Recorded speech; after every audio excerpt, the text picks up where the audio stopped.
Hello and welcome back to Supposedly Fun. My name is Greg. We are coming up to the end of April, and that means it's book haul time. And I said I wasn't going to be spending a lot of money on books, but look what I did. Look at what I did. It's a problem. So I have a lot to talk about. Basically, what ended up happening is I really wanted to support some local bookstores, and I did that. The first one I need to talk about is actually The Mirror and the Light by Hilary Mantel, because I actually got this last month. And I forgot to include it in the book haul because I had it sitting on my night table, so when I collected all of the other books, it didn't get included. And I mentioned it in another video, like, hey, in my haul revisit last month, but I wanted to include it in an actual book haul because when I come to do book haul revisits at a future point, I want to have it in one. So if you don't know what this is about, I don't know what to tell you at this point. It is the final book in the trilogy about Thomas Cromwell by Hilary Mantel. She won a Booker Prize for the first two, so it will be interesting to see if she can do the same for this one. It is on the shortlist for the Women's Prize as well. And I'm not going to spend too much time talking about it since I already have mentioned it, but let's do the first sentence since that's kind of what I do. Once the Queen's head is severed, he walks away. And that's a really great first sentence. I'm very much looking forward to reading this. I don't know when I will get to it. It is a really chunky book, but I'm looking forward to it. I've heard good things about it so far. And, you know, as expected, because the first two books in the series were really good. So it would be shocking if anything less happened in the conclusion. So that's The Mirror and the Light, one that I forgot in a previous book haul. So now we get into the ones that I actually brought into my library in the month of April, and let's start with one that is for the BookTube Prize. I got this because I am reading nonfiction this round, and one of the books that I have been assigned is A Woman of No Importance, the untold story of the American spy who helped win World War II by Sonia Purnell. This sounds really interesting, and I'm really looking forward to it. So this is the never-before-told story of Virginia Hall, the American spy who changed the course of World War II. In 1942, the Gestapo sent out an urgent transmission. She is the most dangerous of all Allied spies. We must find and destroy her. The target in their sights was Virginia Hall, a Baltimore socialite who talked her way into Special Operations Executive, the spy organization dubbed Winston Churchill's Ministry of Ungentlemanly Warfare. She became the first Allied woman deployed behind enemy lines and, despite her prosthetic leg, helped to light the flame of the French resistance, revolutionizing secret warfare as we knew it. I mean, it sounds fascinating, and of course, when I was thumbing through it after it came in, I was looking at the photos inside, and I've tended to listen to a lot of these books on audio through an app like Scribd or Libby, and it's just a nice reminder that when you have the physical book, you get things like this that you just don't get in the audio. So I'm looking forward to this as well. I won't be able to tell you. I will be reading this month, or in May rather. But I won't be able to tell you about it until this round of the BookTube Prize is over. It has a map. I love a book with a map. And let's do the first sentence of the book. Chapter 1, The Dream. Mrs. Barbara Hall had it all worked out. And there you go. That is A Woman of No Importance for the BookTube Prize. Next is something I've seen pop up a lot. It is shortlisted for the Booker International Prize for translation. It is The Enlightenment of the Greengage Tree by Shokoofeh Azar. It was also shortlisted for the Stella Prize. The translator, I believe, is anonymous for safety reasons. Yes, the translator's name has not been included here for reasons of safety and at the translator's request. So it is a translated work, but the translator's name is not attached. I'm really looking forward to this. By the way, it's a gorgeous, gorgeous, gorgeous cover. I've seen it popping up a fair amount on BookTube. You probably have as well. And I'm looking forward to it. So this is from the pen of one of Iran's rising literary stars. It's a story about the unbreakable connection between the living and the dead. Set in Iran in the decade following the 1979 Islamic Revolution, this moving, richly imagined novel is narrated by the ghost of Bahar, a 13-year-old girl whose family is compelled to flee their home in Tehran for a new life in a small village, hoping in this way to preserve both their intellectual freedom and their lives. But they soon find themselves caught up in the post-revolutionary chaos that sweeps across the country. Bahar's mother, after a tragic loss, will embark on a long, eventful journey in search of meaning in a world swept up in the post-revolutionary madness. The Enlightenment of the Greengage Tree speaks of the power of imagination when confronted with cruelty and of our human need to make sense of the world through the ritual of storytelling itself. Through her unforgettable characters, Azar weaves a timely and timeless story that juxtaposes the beauty of an ancient, vibrant culture with the brutality of an oppressive political regime. I'm really looking forward to getting to this at some point, and I suck at TBR, so I'm loath to recommend when I will get to it, but I've heard really good things about it I know a lot of people are currently reading it as well, so I expect to hear more about it, and I am really looking forward to getting to it. Let's do the first sentence. Chapter 1. Bida says that Mom attained enlightenment at exactly 2:35 p.m. on August 18, 1988, atop the Grove's tallest Greengage plum tree on a hill overlooking all 53 village houses, to the sound of the scrubbing of pots and pans, a ruckus that pulled the Grove out of its lethargy every afternoon. So right away we get an explanation of the title and kind of get pulled in. That sounds good. I'm intrigued. Now we go to a slim little volume. It's Ghachar Ghochar by Vivek Shanbhag. This was recommended to me first by Matthew Sharapa, and then I think Sean the Book Maniac recommended it as well. And I am really looking forward to it. Again, it's a teeny tiny little volume. It has blurbs from Garth Greenwell and Yi Yoon Lee, Neil Mukherjee, who is a Pulitzer Prize finalist, I believe. So that speaks highly of it, I think. Let's go to the blurb.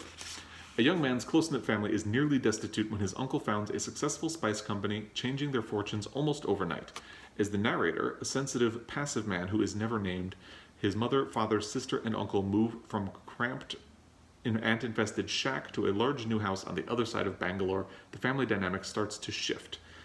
Allegiances realign, marriages are arranged and begin to falter, and conflict brews ominously in the background. Before he knows it, things are Ghachar Ghochar, a nonsense phrase meaning something tangled beyond repair, a knot that cannot be untied.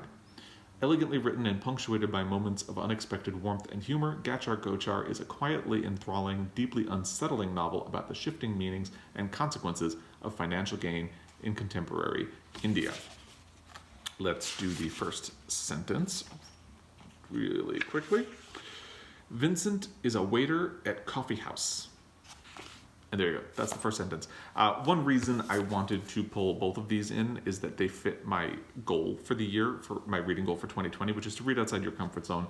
And part of that is to read authors who are not in North America or Europe. Obviously, Shokoofeh Azar is Iranian. I think possibly lives in Australia now, since this was shortlisted for, moved to Australia as a political refugee in 2011.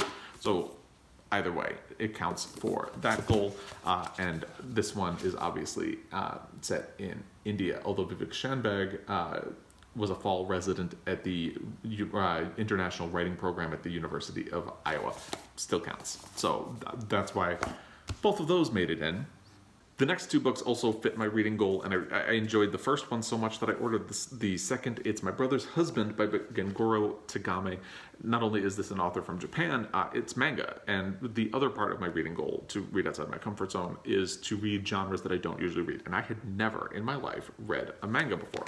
So I started with volume 1. I read it in a single afternoon. I really enjoyed it, and I did not know this when I ordered volume 1, because I only ordered volume 1 because I wanted to try and see if I was going to like it. But both stories really work as a companion. They are two separate volumes, but they tell one story. So you kind of need both in order to get the whole thing. So let's do the premise. Yaichi is a work-at-home suburban dad in contemporary Tokyo, formerly married to Natsuki, father to their young daughter, Kana. Their lives suddenly change with the arrival at their doorstep of a hulking, affable Canadian named Mike Flanagan, who declares himself the widower of Yaichi's estranged gay twin, Ryoji. Mike is on a quest to explore Ryoji's past, and the family reluctantly but dutifully takes him in. What follows is an unprecedented and heartbreaking look at the state of a largely still closeted Japanese gay culture, how it's been affected by the West, and how the next generation can change the preconceptions about it and prejudices against it.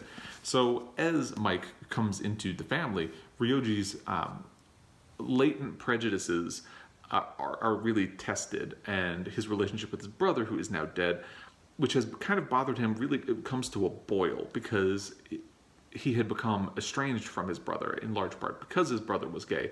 And there was no overt argument, there was no overt discrimination against his brother, but there were feelings that his brother was living a life that he shouldn't have been, and he completely disengaged. And of course, as Mike comes in, his daughter grows to quickly adore Mike, and it just really challenges the perceptions. Part of what was really interesting to me about this was finding out about gay life in Japan, which is something I did not know a whole lot about.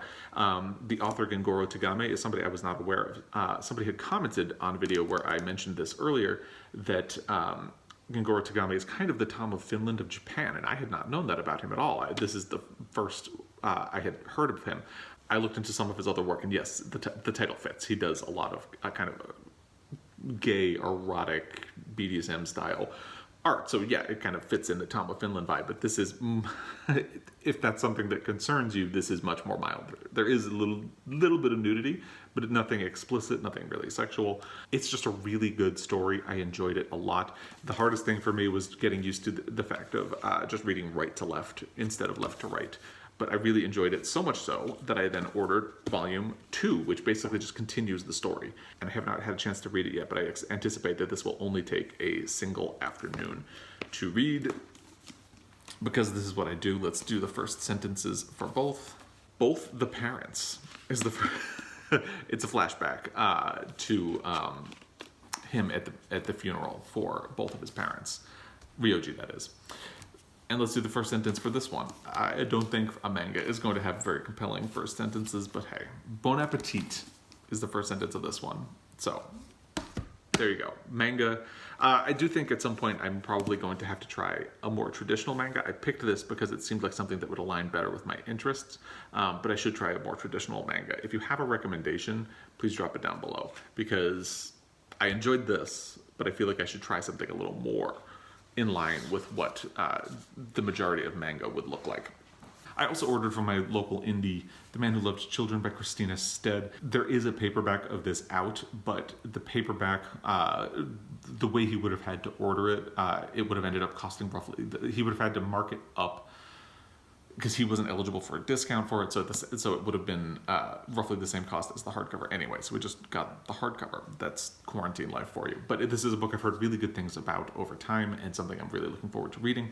Christina Stead is Australian, so she also fits the read outside your comfort zone criteria, since she's not in North America or Europe. Let's do the blurb. The Man Who Loved Children, an acclaimed 20th century classic, is an unforgettable portrait of a magnificently dysfunctional family. The Pollets, Sam and Henny and their swarming household of children and animals inhabit an America racked by the Great Depression, but are even more deeply embedded in a world of their own making. This is an intense, suffocating, theatrical, all-encompassing world, poor in material goods, but rich in emotion and language. Manipulative, hyperbolic cheer from the haplessly egotistical father is matched by floods of exuberantly venomous invective from his infuriated wife, while Louis, the mistreated, love-hungry little girl at the heart of the story, is precocious and tenacious in equal measure, an ugly duckling we find ourselves fiercely rooting for. Everything about the Pollets, their excesses of energy and indulgence, their closeness, their bitterness, their emotional fireworks is extreme, but the paradoxical marvel of Christina Stead's masterpiece stems from its power to convey out of such extremes an utterly convincing depiction of the central relationships of the human experience. If you know me, you know I love a complicated family novel or movie, so this is really right up my alley. Now, let's do... Oh, there's an introduction in here by Doris Lessing as well. Nobel Prize laureate Doris Lessing. Let's do the first sentence. That introduction is really long. There's a chronology of Christina Stead's life in here. Here we go, chapter 1. Henny comes home. All the June Saturday afternoon, Sam Pollett's children were on the lookout for him as they skated round the dirt sidewalks and seamed old asphalt of R Street and Reservoir Road that bounded the deep grassed acres of Tahoga House, their home. There you go. That sounds... I like that first sentence as well. And it is a very pretty hardcover, so I'm glad that I have it. This is from Everyman's Library. And then we get to my Book of the Month picks. And I read one of them already. I'll talk more about it in my monthly wrap-up, but this is The Guest List by Lucy Foley. You would kill to be on it. I got this one even though I've been having a run of really bad luck with mystery thrillers because it seemed kind of fun. They compared it to a sort of Agatha Christie, which, you know, is what it is. I don't think a lot of books really do well by comparing to someone like an Agatha Christie, but this was a spoiler alert. This was fine. I actually enjoyed this. It's the first mystery thriller that was not a Sue Grafton book that I've read in a long time and actually kind of enjoyed. It has problems, but I'll talk about that more in my monthly wrap up. Let's just go to the blurb for now. It's the wedding of the year, but someone won't survive it. On a remote island off the coast of Ireland, guests gather to celebrate the wedding of Jules Keegan and Will Slater. Will is a rising television star, handsome and charming. Jules is a smart, ambitious magazine publisher. Though the sea is a little choppy and the cell service spotty, their wedding is everything you would expect of a young power couple. Designer dress, 4-tier cake, beautiful boutique whiskey, vintage champagne, every detail has been curated to perfection. All that's left to orchestrate is the happiness. But perfection is for plans, and people are all too human. It's not long after the cake is cut and that champagne popped that resentments and petty jealousies come out. Worse yet, the latest barometer reading shows the weather has shifted from fair to changeable, and dark clouds are looming overhead. Everyone on the island has a secret, everyone has a motive, and someone won't leave this wedding alive. What I didn't expect from that is that the identity of the person who is murdered is also part of the mystery, which I thought was a kind of a fun and fresh take. If you saw the first season of the TV show How to Get Away with Murder,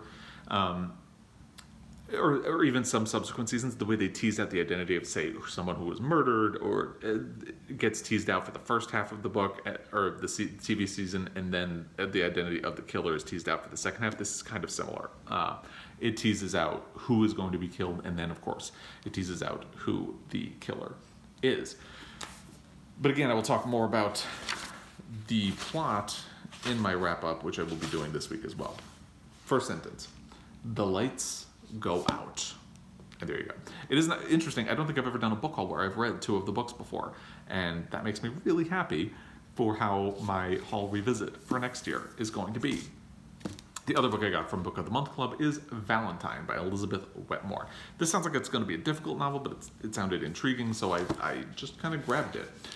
It's February 1976, and Odessa, Texas stands on the cusp of the next great oil boom. While the town's men embrace the coming prosperity, its women intimately know and fear the violence that always seems to follow.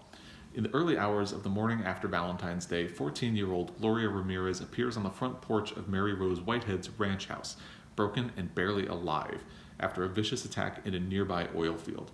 This act of brutality is tried in the churches and barrooms of Odessa before it can reach a court of law. When justice is evasive, the stage is set for a showdown with potentially devastating consequences. Valentine is a haunting exploration of the intersections of violence and race, class and region, in a story that plumbs the depths of darkness and fear, yet offers a window into beauty and hope.